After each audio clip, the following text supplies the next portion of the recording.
Hyderabad police విభాగానికి కీలకమైన నగర నేర పరిశోధన విభాగం అవినీతిలో కూరుకుపోయింది. వరుసగా అధికారులు ఏసీబీకి చిక్కుతున్నారు. దీంతో సీసీఎస్ ప్రక్షాళన చేపట్టారు సిపి. ఒకేసారి 12 మంది ఇన్స్పెక్టర్లను ట్రాన్స్ఫర్ చేశారు. అంతేకాదు అవినీతి ఆరోపణలున్న అధికారులపై నిఘా పెంచారు. త్వరలోనే మరికొందరిపై చర్యలు తప్పవనే వార్తలు వినిపిస్తున్నాయి. హైదరాబాద్ సీసీఎస్ లో ప్రక్షాళన మొదలైంది. ఏకంగా 12 మంది ఇన్స్పెక్టర్లను మల్టీజోన్ 2కు బదిలీ చేశారు. వెంటనే రిపోర్ట్ చేయాలని హైదరాబాద్ సిపి ఉత్తర్వులు జారీ చేశారు. గత కొన్ని రోజుల నుండి సీసీఎస్ పై అవినీతి ఆరోపణలు ఎక్కువగా వస్తున్న నేపథ్యంలో హైదరాబాద్ పోలీస్ కమిషనర్ కొత్తకోట శ్రీనివాస్ రెడ్డి దృష్టి సారించారు. సీసీఎస్ లో అవినీతి ఛాయల వెనుక అన్ని స్థాయిల్లోని అధికారుల పాత్రపై విచారణకు హైదరాబాద్ సిపి ఆదేశించినట్లు తెలుస్తోంది.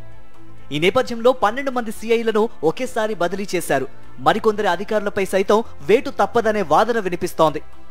ఆదాయానికి మించిన ఆస్తుల కేసులో గత నెల 21న సీసీఎస్ ఏసీపీ ఉమామహేశ్వరరావును ఏసీబీ అధికారులు అరెస్టు చేశారు.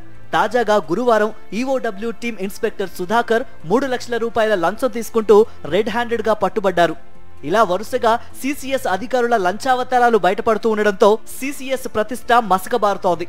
దీంతో నేర పరిశోధన విభాగంలోని ఇతర అధికారుల పాత్రపై కూడా ఏసీబీ దర్యాప్తు చేస్తోంది. ఉన్నతాధికారుల పర్యవేక్షణ లోపం కారణంగానే ఈ విభాగం ప్రతిష్ట దిగజారుతోందనే ఆరోపణ వినిపిస్తోంది. సంచలనాత్మక కేసులతో పాటు భారీ స్కామ్లకు సంబంధించిన కేసులను సీసీఎస్ అధికారులు దర్యాప్తు చేస్తున్నారు. 25 లక్షల కంటే ఎక్కువ మొత్తంతో ముడిపడి ఉన్న సొత్తు సంబంధిత నేరాలు, 75 లక్షలకు మించిన మొత్తంతో కూడిన మోసాల కేసులు సీసీఎస్ పరిధిలోకి వస్తాయి. అంతేకాదు ఈ విభాగమే నేరుగా కొన్ని కేసులు నమోదు చేస్తుంది.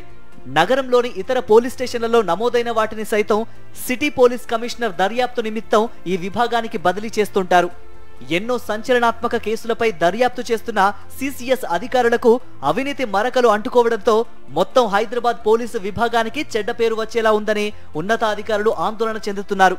దీంతో అంతర్గతంగా విచారణపై కూడా దృష్టి సారించారు.